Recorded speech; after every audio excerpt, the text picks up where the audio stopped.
খোদার প্রেমীরা যখন এবাদতে মুগ্ধ, তখন চাপিয়ে পড়লো একদল হায়না। সে তাদের সেই সাজোয়ান যান সহ তাদের সেই অস্ত্রের আঘাতে আমার সামনে লুটিয়ে পড়লো। আমার ভাই রক্ত রঞ্জিত হলো রাজপথ। আমরা ভুলে যাইনি সেই ইতিহাসের কথা, আমরা ফিরে যাইনি। আমরা তখনও বলেছি সেই সত্য মিথ্যার সংগ্রাম থাকবে, আমরা থাকবো মাঠে ময়দানে। আবার দেখা হবে প্রতিবাদের মিছিলে, আবার দেখা হবে। দেখা আবার হয়েছে আমাদের সাথে। সেই ফ্যাসিস্টকে আমরা বিদায় করতে পেরেছি, আবার প্রমাণ করতে পেরেছি সত্যই বিজয়ী হয়। আমাদের সামনে এখন আমাদের আজকে তারাইল কওমি জনতার পক্ষ থেকে স্বাগত ভাষণ নিয়ে আসছেন মুফতি ওসমান গনি।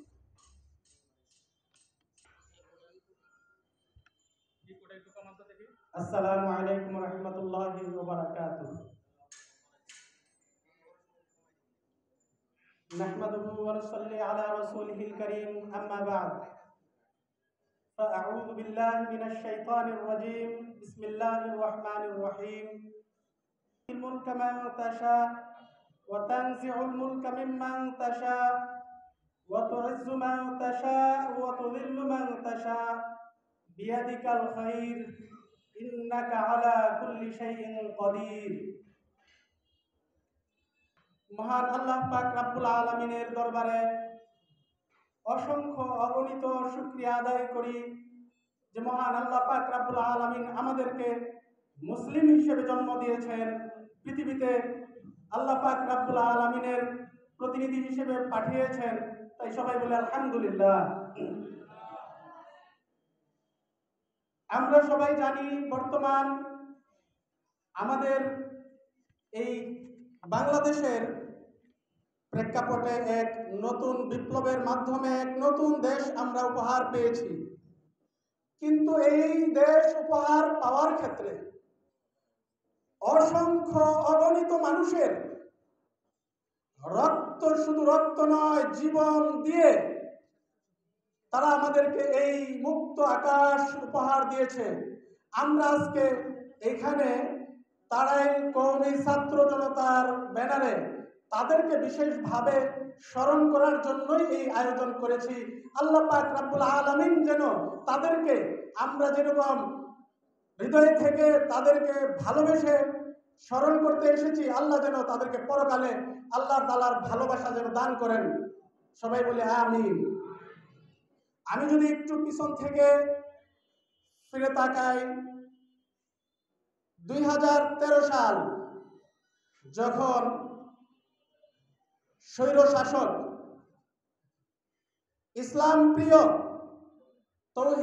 তৌহিদি জনতা তাদের অসঙ্গতিপূর্ণ, তাদের নাস্তিক্য মনোভাবের বিরুদ্ধে ঐক্যবদ্ধ প্ল্যাটফর্ম হেফাজতে ইসলামের ব্যানারে যখন শাপলা চত্বরে 5ই মে সন্ধ্যায় বিকালবেলায় জমায়েত হয়েছিল, আমার ঠিক মনে আছে তখন আমরা সেই অবস্থানে, যখন আমাদের রাত ঘনিয়ে আসে, প্রায় 12টা বেজে যায়, 12টার আগেই মিডিয়াকে তারা উপরস্থ নির্দেশনায় সরিয়ে নেয়।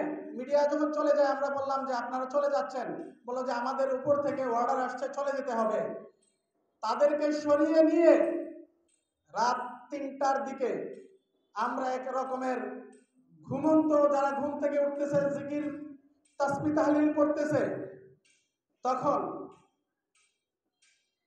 নটরডেম কলেজের পাশ থেকে সাজোয়া যান নিয়ে এই স্বৈর শাসক তখন নিচের দিকে জনগণ ঘুমিয়ে আছে তাদের দিকে না তাকিয়ে ডাইরেক্ট উপর দিকে তাকিয়ে তারা সেই সাজোয়া যান চালিয়ে দিল।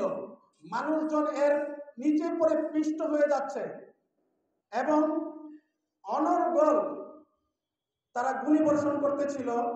আমাদের লোকজন কিছু ওভার ব্রিজের উপরে ছিল, তারা বলে যে উপরের দিকে গুলি করেছিল। উপরের দিকে আমাদের কয়েক হাজার জনতা ছিল। সোনালী ব্যাংকের উপরে যেই চত্বর ছিল বারান্দার মতো, ওইটার মধ্যে বসা ছিল কয়েকশো মানুষ। এখানে তখন শাপলা চত্বরে যেই ওভারব্রিজটা ছিল, এটা ছিল পথিক, মানুষজন চলাচল করতো না, কিন্তু মানুষজন উঠে বসতে পারতো। ওইটার মধ্যে যারা ছিল ওখানেই ঝুলে গেছে এবং ওখানেই মরে নিচে পড়ছে। সর্বশেষ আমি নিজ চোখে যেটা দেখেছি, আমি যখন একটা বিল্ডিং এর ভিতরে আশ্রয় নিলাম, নির্মাণাধীন, এরকম নির্মাণাধীন একটা ভবন, রাতের অন্ধকারে ঢুকলাম, ঢোকার পরে মনে করেছি যে নিরাপদ জায়গা, জানালার পাশ দিয়ে টিয়ার শেল মারতেছে আমাদেরকে এখান থেকে বের করে দেওয়ার জন্য। কতটা পৈশাচিক ছিল তাদের এই আচরণ।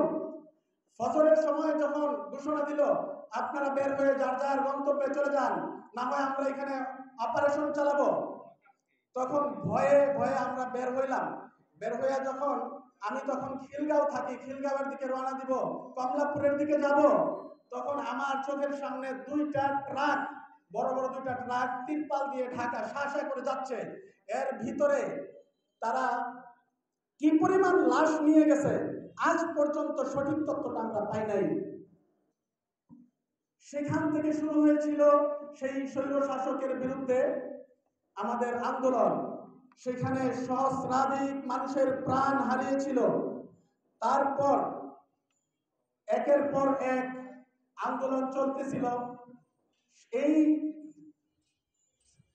ফ্যাসিস্ট সরকার নিজেদের ক্ষমতাকে পাকাপোক্ত করার জন্য তারা তাদের ক্ষমতাকে সুসংহত করার জন্য পরিকল্পিতভাবে তারা বিডিআর বিদ্রোহ ঘটিয়ে 57 জন অফিসারকে ম্যানহোলের ভিতরেই তারা মেরে ঢুকিয়ে দিয়েছিল। সর্বশেষ আমি অল্প সময়ে, আসলে সময় বেশি নেই, অল্প সময়ে আমি বলতে চাই, সর্বশেষ এই স্বৈর শাসক যখন অহংকারে মেতে উঠল, তারা বলতে শুরু করলো তারা পালাবে না, তারা মানুষদেরকে তুচ্ছ তাচ্ছিল্য করে, মানুষের কোন দাবিকে তারা গ্রহণ করে না, তখন এই বাংলাদেশের তৌহিদি জনতা বৈষম্য বিরোধী আন্দোলনের ব্যানারে এক পর্যায়ে আল্লাহ পাক রব্বুল আলামিন তাদেরকে যেন আবাবিল পাখির মতো পাঠিয়ে এই সরকারকে এই ভাঙ্গা নৌকা সাগরের মধ্যে আল্লাহ তাআলা ডুবাইয়া দিলেন। এই নৌকাকে বলেছিল যে এটা নূহ আলাইহিস সালামের কিস্তি, নূহ আলাইহিস সালামের নৌকা, কিন্তু দুর্ভাগ্যজনক হলো নূহ আলাইহিস সালামের নৌকার মধ্যে নূহ আলাইহিস সালামের দূষণ বিরোধী যারা ছিল, নূহ আলাইহিস সালামের শত্রু যারা ছিল, তাদেরকে নিয়ে নূহ আলাইহিস সালামের নৌকা চালাইতে চাইছিল, যার ফলে এটা যদি পাহাড়ে না গিয়ে এটা চলে গেছে হলো সেই সাগরের অতল গহ্বরে। আল্লাহ পাক রব্বুল আলামিন আমাদেরকে অভূতপূর্ব এক বিজয় দিয়েছেন। এই বিজয়ে 2024 সালে 650, তো এটা মিডিয়ার মধ্যে আসতেছে যাদের সুপরিকল্পিত তথ্য পাওয়া গেছে। আমরা জানি হসপিটাল থেকে অনেক লাশ ময়না তদন্ত ছাড়াই নিয়ে গেছে পরিবার, কারণ তদন্ত করে কার কাছে বিচার দিবে, কার কাছে তদন্ত করবে, সেই ময়না তদন্তহীন লাশগুলোর সঠিক হিসাব এখন পর্যন্ত আসে নাই, আশা করি আসবে। যেগুলোর সুপরিকল্পিত হিসাব আসছে 650-র উপরে এই লাশ পড়েছে। যারা জীবন দিয়েছে, যারা আমাদের, আলহামদুলিল্লাহ আমরা প্রাণ ভরে স্মরণ করি আমাদের সমন্বয়কদেরকে, যারা জীবনের হুমকি নিয়ে, কেউ কেউ তো জীবন দিয়ে চলে গেছেন, আর কেউ কেউ জীবনের হুমকি নিয়ে এই স্বৈর শাসকের বিরুদ্ধে লড়াই করে এক অভূতপূর্ব বিজয় নিয়ে এসেছেন। আলহামদুলিল্লাহ আমাদের কিশোরগঞ্জে 16 জন সমন্বয়ক, আলহামদুলিল্লাহ আমাদের কিশোরগঞ্জের গৌরব যে এই সিপাহী, এই জনতার বিপ্লবে অগ্রণী ভূমিকা পালন করার জন্য আমাদের এই কিশোরগঞ্জের কৃতি সন্তান 16 জন যারা সমর যুদ্ধে সর্বক্ষেত্রে অংশগ্রহণ করেছেন, 16 জন সমন্বয়কে আছেন। আজকে আমাদের এখানে সমন্বয়কদের কয়েকজন, আমাদের ইকরাম ভাই সহ প্রধান সমন্বয়কদের মধ্যে যারা আছেন, তাদের মধ্যে ইকরাম ভাই সহ অনেকেই আসছেন।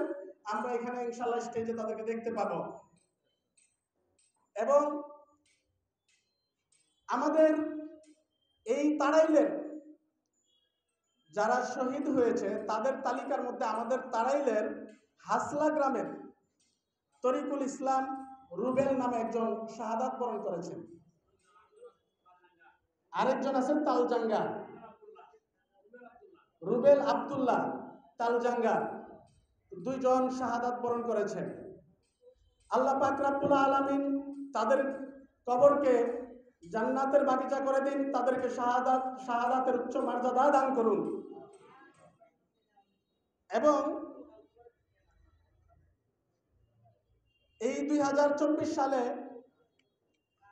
যারা প্রাণ দিয়েছে তাদের মধ্যে আমাদের কওমি অঙ্গনের আলেম, হাফেজ, মাদ্রাসার ছাত্র এখন পর্যন্ত 74 জনের তালিকা চলে আসছে, শাহাদাত বরণ করেছে।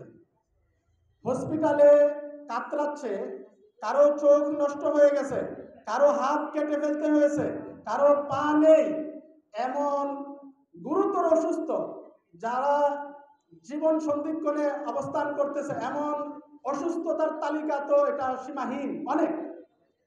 বাকি শাহাদাতের সেই তালিকার মধ্যে আমাদের কওমি জনতার 74 জন মানুষ শাহাদাত বরণ করেছে। আল্লাহ পাক রব্বুল আলামিন তাদেরকে জান্নাতের উচ্চ মাকাম দান করুন। এবং এই শহীদদের রক্তের বিনিময়ে আল্লাহ পাক রব্বুল আলামিন আমাদের এই দেশটাতে এত শান্তির সুবাতাস বয়ে দিয়েছেন যে এই দেশের এই ফ্যাসিস্ট সরকার আমাদের রন্ধ্রে রন্ধ্রে মূর্তি ঢুকাইয়া দিয়েছিল। আপনারা জানেন ইতিমধ্যে দেশের অনেক জায়গা থেকে প্রায় ১৫০০ মূর্তিকে ভেঙ্গে এবড়ো তেবড়ো করে রাস্তায় ফেলে দিয়েছেন, যেটার চাক্ষুষ প্রমাণ আমাদের সামনেও আলহামদুলিল্লাহ বিদ্যমান। আমরা চাইব আমরা এখানে একটা আবেদন রাখবো, এই নির্জীব মূর্তির পরিবর্তে এই চত্বরে আমরা যেহেতু আজকে শহীদদের স্মরণে কোরআনে কারিমের খতম করেছি, এখানে এই জায়গায় কোরআনে কারিমের প্রতিকৃতি স্থাপিত হোক। আমরা কে কে চাই বলেন? এই জায়গায় আর কোনদিন ইনশাআল্লাহ কিয়ামতে এখানে ইনশাআল্লাহ কোরআনে কারিমের প্রতিকৃতি থাকবে, এটার নাম হবে কোরআন চত্বর। ইনশাআল্লাহ আমরা এই আশা ব্যক্ত করি এবং জোর দাবি জানাই, আমরা এটা আশা রাখবো ইনশাআল্লাহ। তো যাই হোক, আজকে আমাদের এখানে যারা অনেক অতিথি আছেন, ইনশাআল্লাহ আমরা ওনাদের কাছ থেকে এই বিষয়ের উপরে অনেক গুরুত্বপূর্ণ কথা শুনবো। সমন্বয়করা আসছেন, ওনারা এই চা পর্বে আছেন বাজারের ভিতরে, কিছুক্ষণের মধ্যেই চলে আসবেন। তো আমরা এটাও আমাদের জন্য একটা সৌভাগ্য, আজকের নতুন দেশের জন্য আমরা সমাজের সমাজের এক একটা সেক্টরে অনেক বড় বড় কাজ আঞ্জাম দিচ্ছেন। আসলে আমাদের সৌভাগ্য যে এই জায়গায় আমরা পেয়েছি। ওনাদের কাছ থেকে ক্রমান্বয়ে আমরা ইনশাআল্লাহ আলোচনা শুনবো। এটা আমাদের জন্য একটা বড় একটা রওনা দিয়েছেন, আসতেছেন। তো আমরা কয়েকজন যাব সমন্বয়কদেরকে রিসিভ করার জন্য ইনশাআল্লাহ। তো আমি